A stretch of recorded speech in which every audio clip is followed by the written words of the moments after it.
Leclerc precisa aprender a se perdoar mais neste 2022. Vamos falar disso aqui agora e você já pode curtir o vídeo, curtir o canal, compartilhar o vídeo e deixar aqui seus comentários também, que é uma coisa muito importante.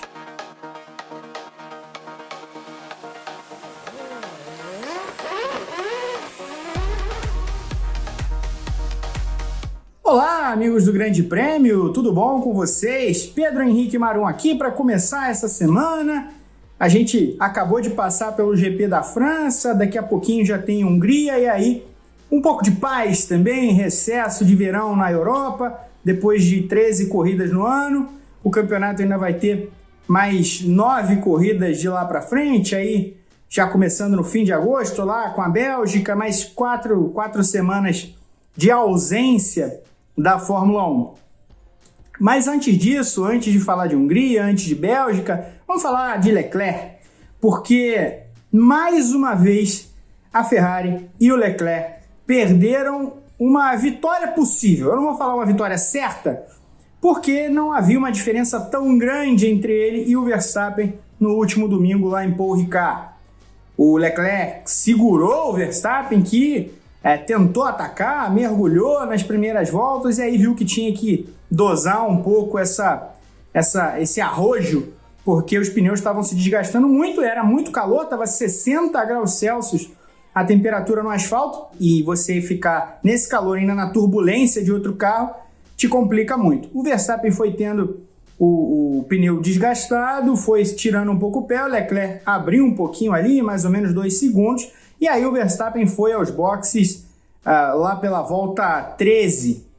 O Leclerc ficou um pouco na pista, o Verstappen arriscou fazendo essa troca, porque ele voltou no meio do pelotão, não havia ali ainda um espaçamento o bastante para os 2 primeiros colocados pararem e voltarem na frente, então o Verstappen naquele momento voltou atrás do Lando Norris em 7º, e aí, logo depois, 2 voltas depois, o Charles Leclerc perdeu o controle do carro na curva 11 de Paul Ricard e foi parar no muro. Passou direto, foi direto na barreira de proteção, bateu, abandonou, um grito dolorido dele no rádio da equipe, explicando o motivo. Na verdade não explicou bem, né? Falou que não conseguiu tirar o pé do acelerador. Inicialmente parecia que ele estava relatando um problema na Ferrari, talvez porque a gente já fique com essa ideia de que a Ferrari tem errado muito e vai errar sempre que alguma coisa assim acontecer. Depois ele mesmo disse que a culpa era dele próprio, não da Ferrari.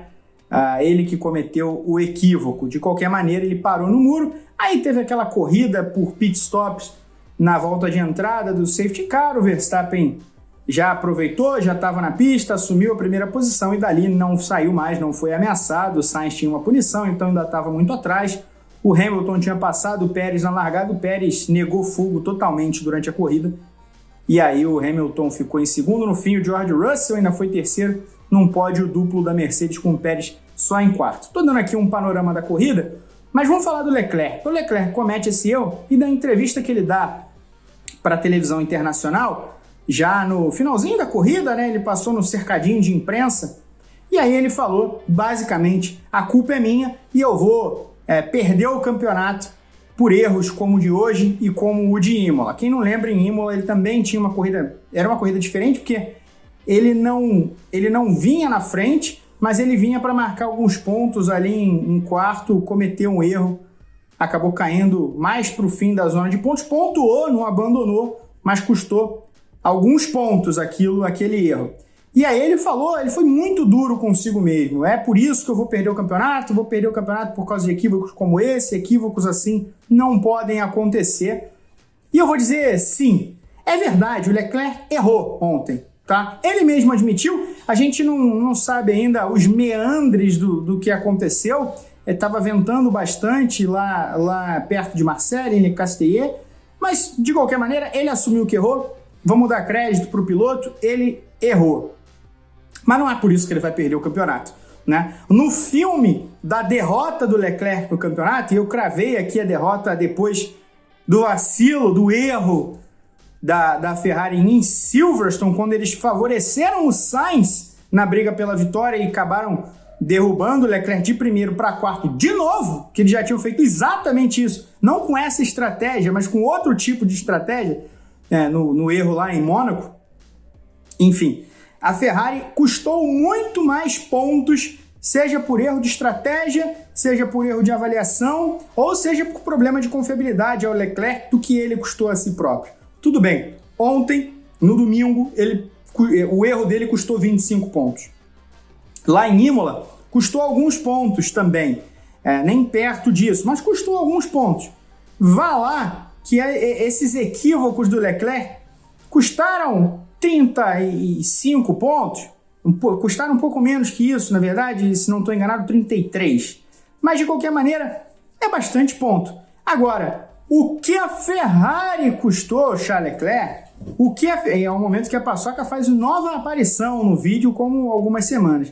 Na verdade, tem mais cachorro ali, não sei quem gosta de cachorro, mas tem mais cachorro ali, ó. A Amora, a Pretinha, a Amora menor ali com o pelo descabelado, e a Pretinha também está na cama. Todos os cachorros fazendo uma aparição no vídeo de hoje.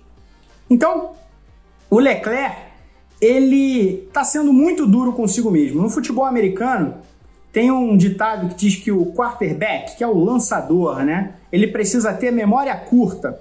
Porque se ele lançar uma interceptação, se ele lança um passe que vai para a mão do defensor, e, enfim, a jogada muda de time, né? O time que ataca passa a ser o outro, passa a ser o que está defendendo, e você, o time daquele quarterback que lançou a interceptação, ele perde a chance de marcar ponto naquela inserção, naquela jogada. Ele precisa ter a memória curta, a famosa memória de peixe, né? Ele precisa esquecer rápido, porque dali a alguns minutos o time dele vai recuperar a bola inevitavelmente e ele vai ter que ir a campo de novo. E ele não pode ficar com aquilo martelando na cabeça dele, porque senão ele vai ficar vendo fantasmas o tempo inteiro e vai continuar cometendo os mesmos erros, ou então ele não vai até o limite que ele pode ir com medo de cometer novos erros. Então precisa ter memória curta. E o Leclerc precisa ter memória curta. Memória curta quanto aos erros dele, para desempenhar bem daqui a alguns dias na Hungria. E levar em consideração que a grande vilã no filme do título do Verstappen em 2022, ou melhor, no filme da derrota do Leclerc em 2022, é a Ferrari. São os erros da Ferrari. Eu faço essa diferenciação entre filme da derrota do Leclerc, filme da vitória do Verstappen, porque eu não quero que você que está assistindo o vídeo pense que eu estou dizendo que esse campeonato não é uma vitória do Verstappen, que é só uma derrota do Leclerc. Não é isso. É os dois, né? É claro que dá para fazer um filme com cada lado. No filme da vitória do Verstappen, a Ferrari é, no máximo, um coadjuvante trapalhão. O grande nêmesis é o Leclerc, né? Nessa disputa de 2022. Já no filme da derrota do Leclerc, o Verstappen é alguém que foi um rival com mérito, mas a grande vilã é a Ferrari. A Ferrari custou muito mais pontos ao Leclerc do que o Leclerc custou a si próprio ou a Ferrari em 2022. Então, eu entendo a dor, eu entendo a cabeça pesada, a consciência pesada por cometer um erro muito grave, né? Porque o Leclerc, em determinado momento, estava pensando aí em vencer essa corrida, diminuir a diferença para o Verstappen para 31 pontos, mais ou menos, e aí, de repente, ganhar de novo na Hungria e ir para o recesso de verão com uma corrida de diferença só entre os dois, né? Algo próximo a 25, 26 pontos. Então, não é o que acontece. Nesse momento, com 10 corridas pela frente, o Verstappen tem 63 pontos de frente para o Leclerc. Eu falei na Inglaterra que eu já acreditava que o campeonato tinha acabado naquele momento, e agora só coloco um ponto de exclamação. Com 10 corridas pela frente, não tem volta.